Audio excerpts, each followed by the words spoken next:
परम पूज्य गुरुदेव एवं परम वंद्य माता जी के सूक्ष्म संरक्षण में यहाँ उपस्थित शक्ति स्वरूपा माताएं, बहनें एवं देवतुल्यों भाइयों, आप सभी को मेरा बहुत बहुत प्रणाम। गायत्री महामंत्र के साथ अपनी बात को प्रारंभ करना चाहूँगी। ओम भूर्भुवः स्वः तत्सवितुर्वरेण्यं भर्गो देवस्य धीमहि धियो यो नः प्रचोदयात्। मित्रों, भारतीय संस्कृति के आधारस्तंभ भारतीय नारी को कहा जा सकता है और भारतीय नारियों ने भी अपने प्राणों को गंवाने के बाद भी भारतीय संस्कृति के पावन प्रवाह को अक्षुण्ण एवं अविरल बना के रखा है। और भारतीय संस्कृति ने भी नारियों को एक देवी के समान स्थान दिया, जैसे कि धरती माँ से लेकर भारत माँ के रूप में या माँ गंगा से लेकर माँ गायत्री के रूप में सामाजिक परिवेश के प्रत्येक क्षेत्र में नारियों के ही आदर्श को जन सामान्य के रूप में रखा है। भारत ही मैं कहूँगी एक ऐसा राष्ट्र है जहाँ पर नारी शक्ति को जो है देवताओं से पहले रखकर उनकी पूजा करने की परंपरा रही है, जैसे कि राधेश्याम, गौरी शंकर, सीताराम। नारियों में देखिए अप्रमित शक्ति एवं क्षमता संपन्न है। भारतीय मानवीय जीवन का यदि कोई भी आयाम लिया जाए तो प्रत्येक में उनके आप देखिए जो भी नारी के द्वारा कीर्तिमान स्थापित किए गए हैं उनमें उन्होंने जो भी कीर्तिमान स्थापित किए हैं उन्होंने जिन्हें विश्व इतिहास में किसी भी व्यक्तित्व के साथ यदि तौल कर देखा जाए तो सदा ही श्रेष्ठ सिद्ध होंगे। बुद्धिमता का प्रतीक गार्गी या पाला हो, साहस का प्रतीक झांसी की रानी लक्ष्मीबाई हो, संघर्ष का प्रतीक सीता या सावित्री हो, अथवा व्रतशीलता का प्रतीक गांधारी या अनुसुईया हो। भारतीय इतिहास के प्रत्येक अध्याय में नारी शक्ति जो है अपना विजय ध्वज फहराती दिखाई पड़ती है। शक्ति संरक्षण का ये वर्ष बिना नारी शक्ति के अभ्यर्चना का पूर्ण नहीं हो सकता। परम वंद्य माता जी का जीवन आदर्श प्रत्येक गायत्री परिजन के सम्मुख है। उन्हीं को अपना प्रेरणा स्रोत मानते हुए प्रत्येक भारतीय नारी को अपने अंदर उस निहित शक्ति को जगाते हुए एक संकल्प लेकर आगे बढ़ने की आवश्यकता है।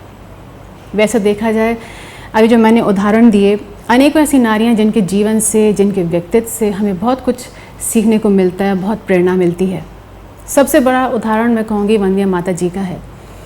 वंद्य माता जी देखिए बहुत साहसी थी, करुणा, ममता, दया और नेतृत्व की क्षमता, मतलब ऐसा कोई गुण हम जैसे कि जिसको हम कहें कि वो नहीं है, सब कुछ सर्वगुण संपन्न थी। जब परम पूज्य गुरुदेव हिमालय की यात्रा के लिए निकल गए थे तो उन्होंने अपने आप को पीछे कर लिया था, माता जी को उन्होंने आगे बढ़ाया। तो माता जी ने उस बीच शांति कुंज को एक पिता के रूप में, एक अभिभावक के रूप में, एक संस्थापक के रूप में इसको संभाल कर खड़ा किया। वंद्य माता जी की आयु बहुत कम थी उस समय, और जब वो विवाह करके गुरुदेव के साथ आंवलखेड़ा गांव में आई तो उनके लिए भी काफ़ी कुछ कठिनाइयाँ का उनको सामना करना पड़ा। और माता जी जो थी आगरा से थी, वो शहर था और आंवलखेड़ा एक गांव था, तो काफ़ी परिवर्तन होता है गांव की ज़िंदगी और शहर की ज़िंदगी, काफ़ी बदलाव उनको देखना पड़ा। पर उन्होंने हिम्मत नहीं हारी, बहुत कुशलता से उन्होंने सारे कार्य संभाले। घर गृहस्थी का काम, अच्छी सुगढ़ गृहिणी थी, उनकी नेतृत्व क्षमता इतनी बढ़िया थी और घर में उस समय आना जाना लगाए रहता था, तो सबकी सेवा करना, सबको देखना, सबको भोजन खिलाना, बच्चों की पढ़ाई लिखाई और अखंड ज्योति का काम भी पूज्य गुरुदेव ने उनको उनके कंधों पर सौंपा था, वो भी उन्होंने बखूबी संभाला।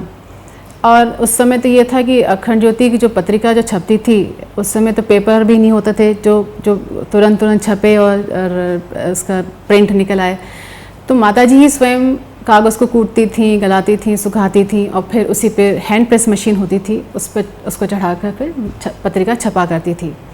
तो इतने सारे काम और इतने सारे लोगों का देखना, कार्यकर्ता भाई बहन घर में आते जाते रहते थे, तो उनके जीवन से आपको देखिए कितना कुछ सीखने को मिलता है। माताजी ने हर चीज़ बहुत कुशलता से, बहुत अच्छा सब कुछ अच्छे संभाल के रखा था। तो आज हम ये विस्तार देख रहे हैं अपने गायत्री परिवार का, ये सब परम वंदनीय माता जी के ही त्याग, तपस्या और प्यार का ही फल है जो इतना विस्तार हमें देखने को मिल रहा है। तो मित्रों, नारी जागरण आंदोलन की शुरुआत कैसे हुई? जब वंदनीय माता जी आवलखेड़ा गांव में रहीं कुछ वर्ष, तब उन्होंने देखा कि वहाँ की जो बहनों की स्थिति है, जो नारियाँ वहाँ की स्थिति जो देखी, बहुत उनको मतलब देखा कि दुर्दशा है, अच्छा बहुत ही ज़्यादा दयनीय स्थिति थी। गरीबी के ढेर के नीचे लोगों को डूबते देखा और दहेज के कारण बहनों की ज़िंदगी बर्बाद होती देखी। अंध परंपराएं, रूढ़िवादिता, टोना टोटका, बाल विवाह, ऐसी कई कुरीतियाँ थीं जिसके कारण वंदनीय माता जी ने ये देखा कि कुछ हमें इसका सॉल्यूशन निकालना चाहिए। तो दो रूप थे। एक रूप वो था जहाँ इतनी ज़्यादा गरीबी थी कि बहनें बिल्कुल लंबा लंबा घूंघट रह के रहती थीं, ना उनको घर से बाहर निकलने दिया जाता था और ना शिक्षा, और बिल्कुल अंगूठा छाप होती थी। कब पर्दा प्रथा थी तो लंबा लंबा घूंघट लेके रहती थी, तो कब इधर से उधर बदल गई, ये हाल था। और बाहर की जितनी गतिविधियां थीं उससे उनको बंद रखा था, ना बाहर निकल सकती थी, चार दीवारी में कैद थी। एक ये रूप था। दूसरा रूप ये था जहाँ नारियाँ पढ़ी लिखी थी, मॉडर्न थी, लेकिन अश्लीलता के कारण उनको भी कुछ नहीं समझा, एक गुड़िया की तरह समझा, रमणी कमनी के रूप में देखा गया। तो दोनों ही अपने छोरों पर विवश थी। तो माता जी ने सोचा कि इसका एक बीच का रास्ता होना चाहिए कि क्या इसमें से क्या स्थिति हम ऐसे करें जिससे कि बदलाव आए। तो वहाँ से नारी जागरण आंदोलन की शुरुआत हुई। नारी जागरण आंदोलन का उद्देश्य ये था कि नारियाँ जागें, पढ़े लिखें, संस्कारवान हों और अपने घर परिवार को अच्छे संभाल सकें और पुरुषों से कंधे मिला करके चलें। ये इसका उद्देश्य था। आज जो हम ये नारी जागरण का वट वृक्ष देख रहे हैं और उसके नीचे हम सब सुरक्षित बैठे हैं, वंदनीय माता जी के ही वजह से, उन्हीं का ही पुरुषार्थ रहा। वंदनीय माता जी ने बहनों को आगे बढ़ाया। कितनी ऐसी महिलाएं थी जो बिल्कुल घर से बाहर नहीं निकल सकती थी, उनको हिम्मत दिलाई। और आज राष्ट्र में, देश में, हर जगह आप देख रहे हैं बहनें बढ़ चढ़ कर काम कर रही हैं। शांति कुंज में आप देखिए इतनी रचनात्मक कार्य कर रही हैं। तो ये सब वंदनीय माता जी की ही प्रेरणा से उन्होंने हिम्मत दिलाई। और आज देखिए यज्ञ संचालन है या मंत्र है, गायत्री मंत्र है, या कोई भी आप कार्य देख लीजिए, टोलियों में जाना, ब्रह्मवाणी टोलियां हैं, हर एक काम बढ़ चढ़कर काम कर रही हैं। तो ये सब वंदनीय माता जी की उन्होंने हिम्मत दिलाई, आगे बढ़ाया बहनों को। तो इस तरह से नारी जागरण आंदोलन की शुरुआत हुई। तो मित्रों, युग निर्माण योजना के प्रारंभ से ही कुरीतियाँ उन्मूलन और नारी जागरण, ये इसके दो मुख्य उद्देश्य बताए। और धर्मतंत्र से लोक शिक्षण की प्रक्रिया तथा समाज निर्माण और परिवार निर्माण के कार्यक्रमों में पूज्य गुरुदेव ने नारी जागरण को ही प्रमुखता दी। स्त्रियों को गायत्री साधना, गायत्री दीक्षा दिलाकर पूज्य गुरुदेव ने उनको एक गायत्री साधना दिलाकर एक हिम्मत दिलाई और इस अद्वितीय क्रांति का सूत्रपात आज से लगभग 70 वर्ष पहले उन्होंने कर दिया। पूज्य गुरुदेव ने सर्वप्रथम वंदनीय माता जी को गायत्री दीक्षा दिलाई और इस आंदोलन की शुरुआत उन्होंने स्वयं से करी। फिर वंदनीय माता जी ने देव कन्याओं के माध्यम से 24-24 लाख के 24 महापुरुषण एक वर्ष में कराकर एक तरह से 21वीं सदी नारी सदी का उद्घोष किया।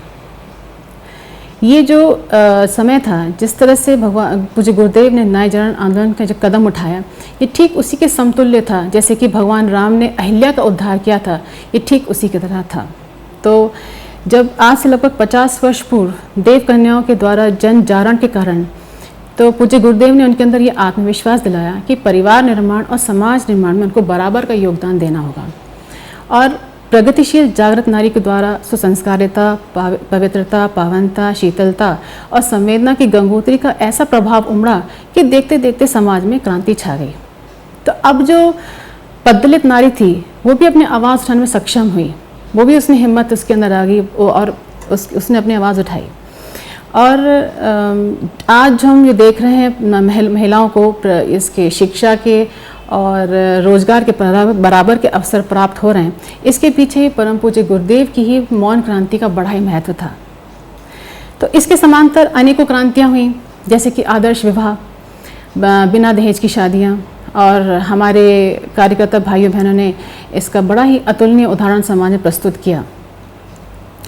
खर्चीली शादियाँ जो होती हैं इंसान को बेईमान और दरिद्र बनाती हैं।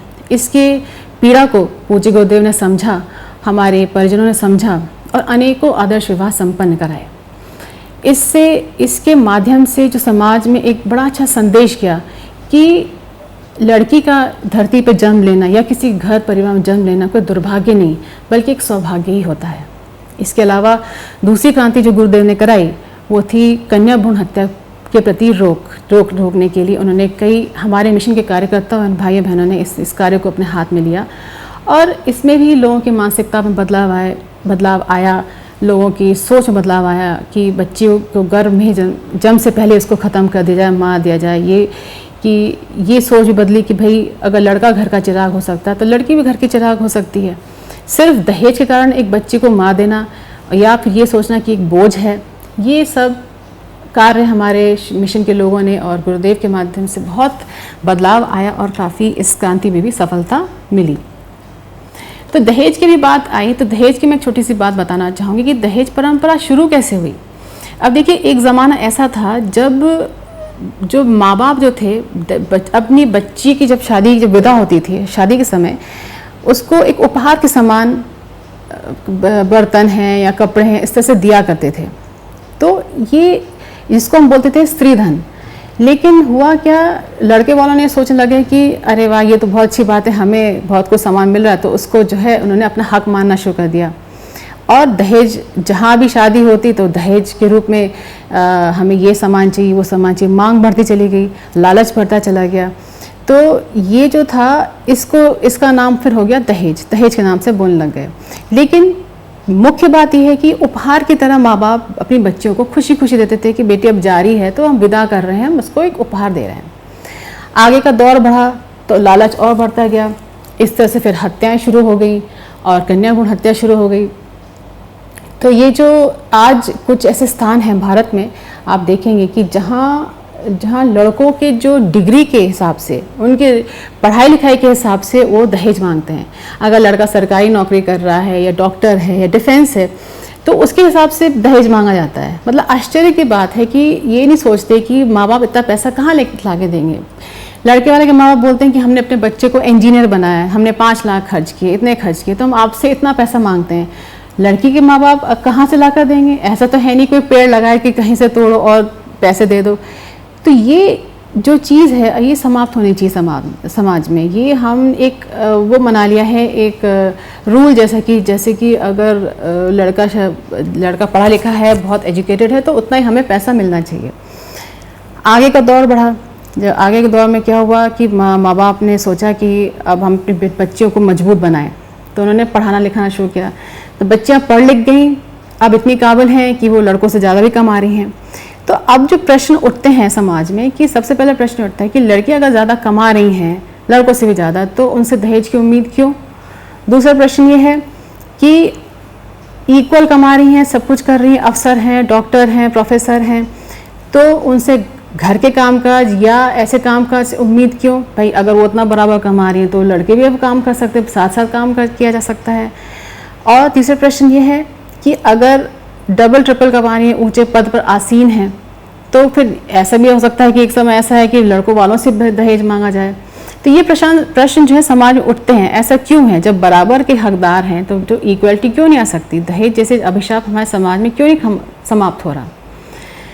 तो गुरुदेव का सबसे अच्छा जो रूल था आदर्श विवाह, 5 लड़कियां या घर वाले लड़की वालों की तरफ से और 5 लोग जो हैं गुरुदेव ये लड़के वालों घर वालों की तरफ से, ये इन दोनों को मिलाकर संस्कार थोड़ा बहुत कराकर बिना दहेज की शादी सबसे उत्तम होती है।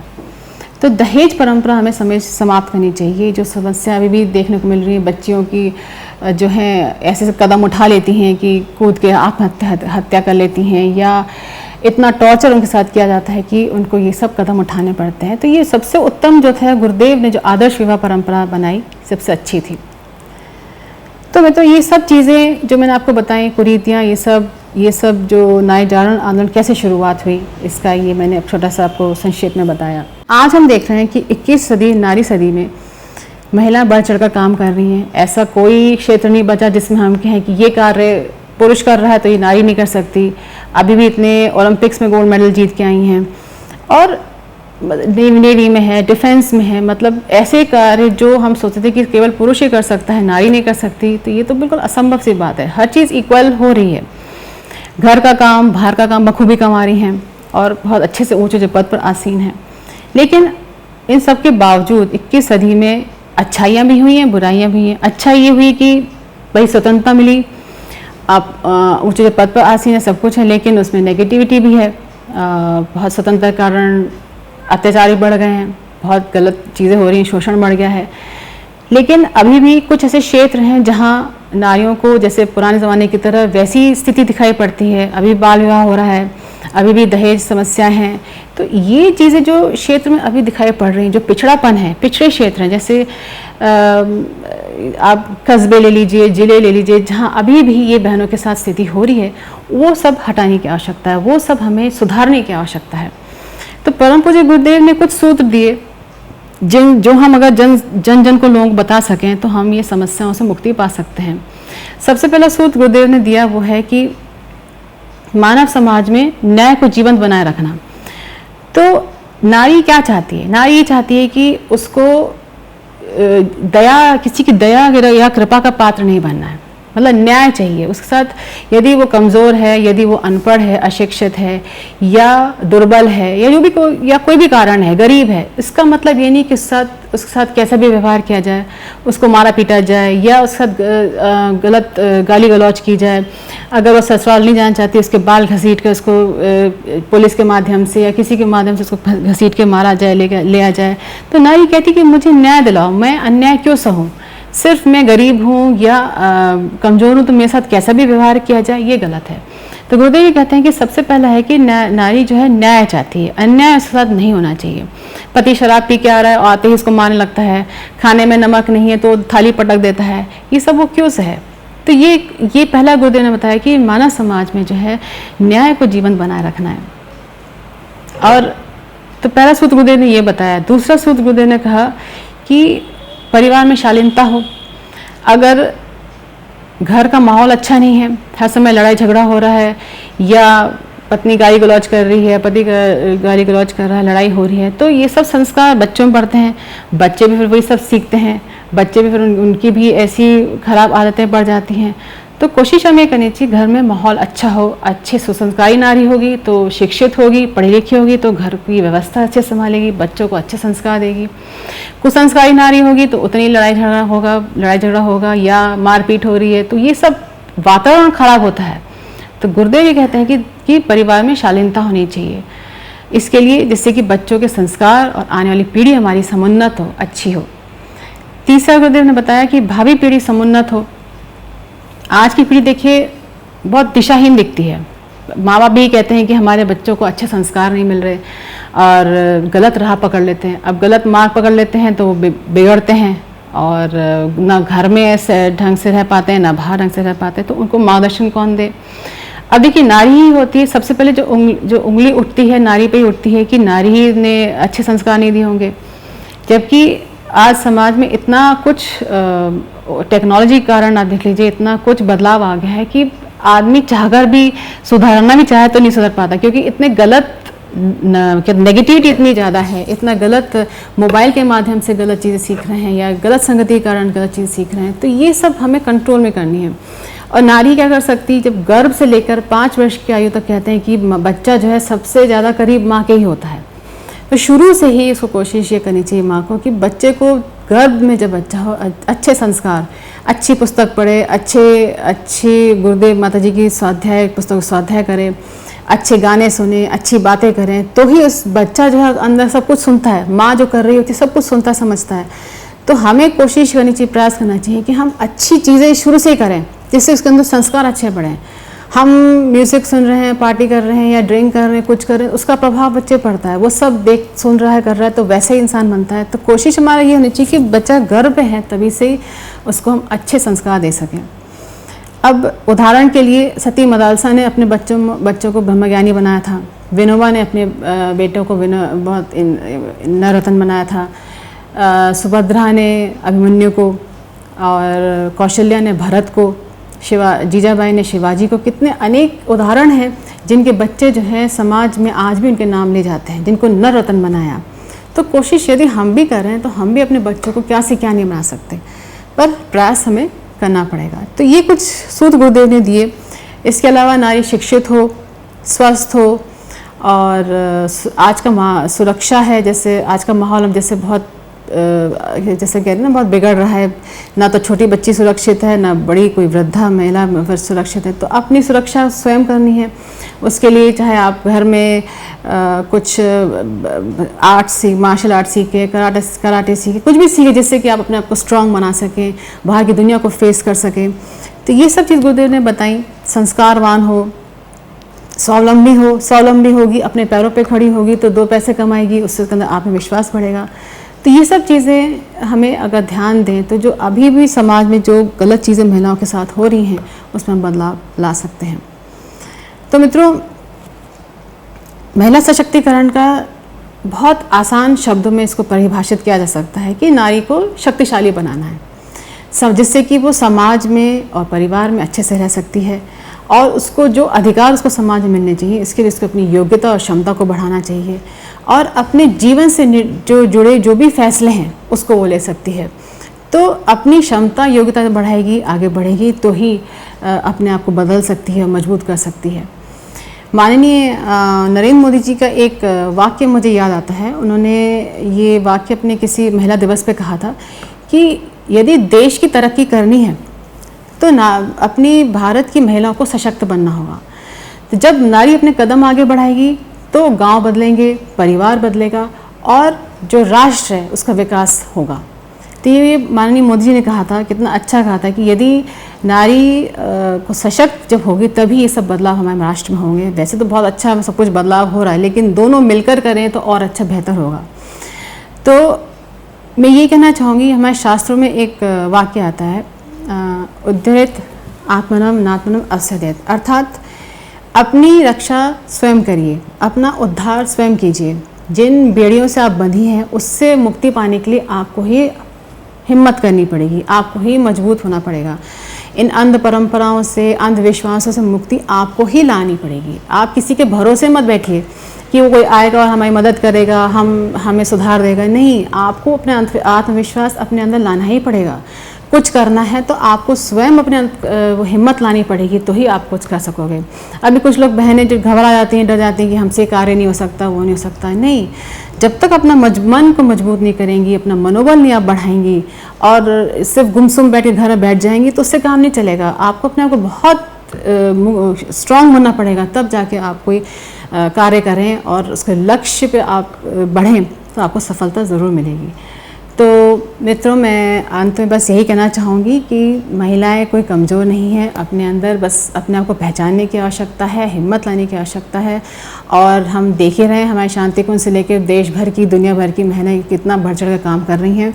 उनसे भी प्रेरणा ले सकते हैं, आगे बढ़ सकते हैं। और यदि हमारे देश की देवियाँ जाग जाएँ तो ये स्वयं ही बदलता चला जाएगा। इन्हीं शुभकामनाओं के साथ मैं अपनी बात को समाप्त करती हूँ। आप सबका बहुत बहुत धन्यवाद। प्रणाम। हमारे YouTube चैनल शांति कुंज वीडियो गायत्री परिवार को सब्सक्राइब करें एवं बेल आइकन जरूर दबाएं ताकि गायत्री परिवार की विभिन्न गतिविधियों की जानकारी आपको मिलती रहे।